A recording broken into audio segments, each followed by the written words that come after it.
Bismillahirrahmanirrahim. Assalamualaikum warahmatullahi wabarakatuh. Apa kabar semuanya? Kali ini ya, aku sekalian, ini pasti pelajaran kali ini sebelumnya mari kita simak dari tahun kemudian Bismillahirrahmanirrahim.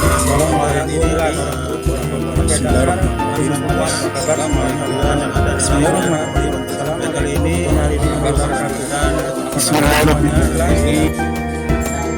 Marilah kita simak bersama arti poligon. Poligon itu sebenarnya poli sama dengan banyak.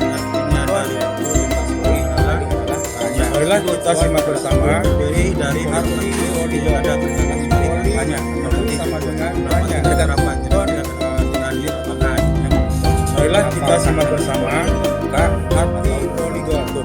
Poli sama ya sama dengan banyak. Marilah kita simak bersama. Kita lanjutkan kegunaan poligon. Dan pertama, poligon sebagai kerangka horizontal pada daerah pengukuran. Kemudian kegunaan yang kedua adalah sebagai kontrol jarak dan sudut. Kemudian yang ketiga sebagai basic titik untuk pengukuran selanjutnya. Makanya nanti kalau mengukur jangan sampai salah ya, tentang untuk mencari sudut, jarak, sehingga nanti kita mengukur yang presisi. Kemudian memudahkan dalam perhitungan dan logik kita. Penggunaan poligon yang keempat. Jadi tolong ini dipahami saja, nggak usah dihafal ya. Ini karena kita adalah ilmu penerapan yang dilakukan di lapangan nanti. Itu saja tentu.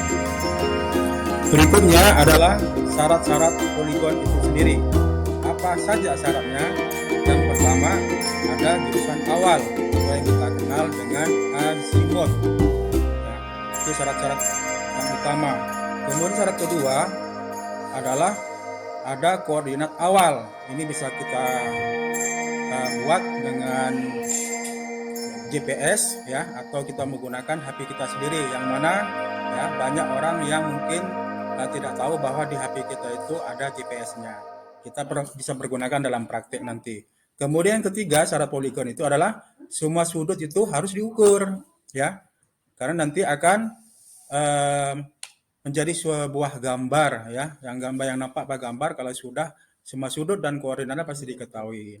Kemudian yang keempat adalah semua jarak diukur, udah pasti ya. Jarak bisa diukur dengan dua cara, bisa dengan meteran ya, dengan manual, bisa juga dengan cara optis.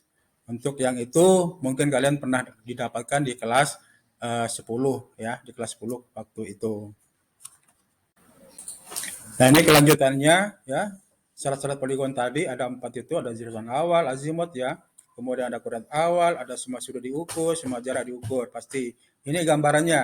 Ini gambar poligon terbuka ya. Ya. Misalkan di sini ada titik A, kemudian ada titik 2, 3, dan terakhir adalah titik B, di mana titik B ini adalah berpisah ya, tidak bergabung lagi dengan titik A. Ini namanya poligon terbuka. Ibarat kepala ular, ibaratnya ular gitu ya. Itu kepalanya adalah A, ekornya adalah B. Jadi terpisah gitu ya. Kecuali kalau ularnya gigit ekornya sendiri, itu namanya poligon tertutup. Itu sederhananya seperti itu gambarnya.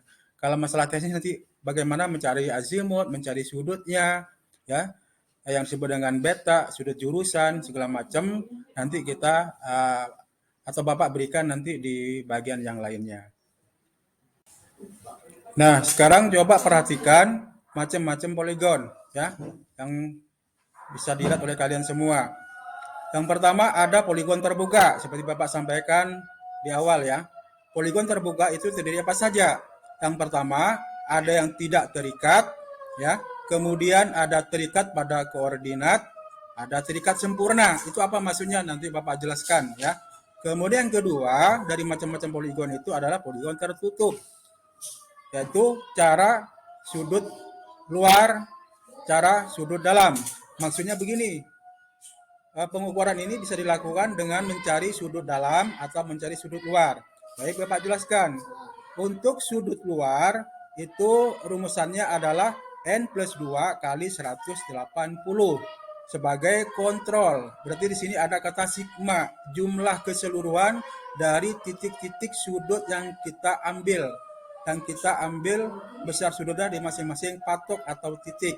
Itu nanti ya dibandingkan dengan rumusan N plus 2 kali 180. Nah, disitulah nanti akan ketahuan apakah ada selisih ya, selisih sudut, apakah itu dalam bentuk derajat, apakah itu dalam menit, atau dalam bentuk detik atau sekon. Ya kami kalau gitu Bapak harapkan sebenarnya ya dalam bentuk minimal ya atau maksimalnya itu di menit ya. Syukur-syukur kalau dalam keadaan detik. Baik, kali ini kita lihat aja di slide berikutnya tentang poligon terbuka tidak terikat. Nah, ini maksudnya apa gitu kan ya? Yang maksudnya tidak terikat itu begini. Ini kan ada titik A, 1, 2, ya, 3, dan B terakhirnya. Berarti ada berapa patok ini? 1, 2, 3, 4, 5. Berarti ada 5 ya, titik B ya, dimulai dari A. Yang dimaksud dengan poligon terbuka tapi tidak terikat gitu ya. Nah, maksud begini. Yang terikat itu hanya di titik A. Hanya memiliki koordinat X, Y di titik A. Sementara di titik-titik yang lain itu tidak ada koordinatnya, apalagi di titik terakhir. Ya, di bagian ekor ini, titik B-nya itu tidak ada koordinatnya. Ya, maka disebut dengan poligon terbuka tidak terikat. Nah, seperti itu maksudnya. Gampangan ya. Mudah-mudahan bisa dipahami dan dimengerti ya.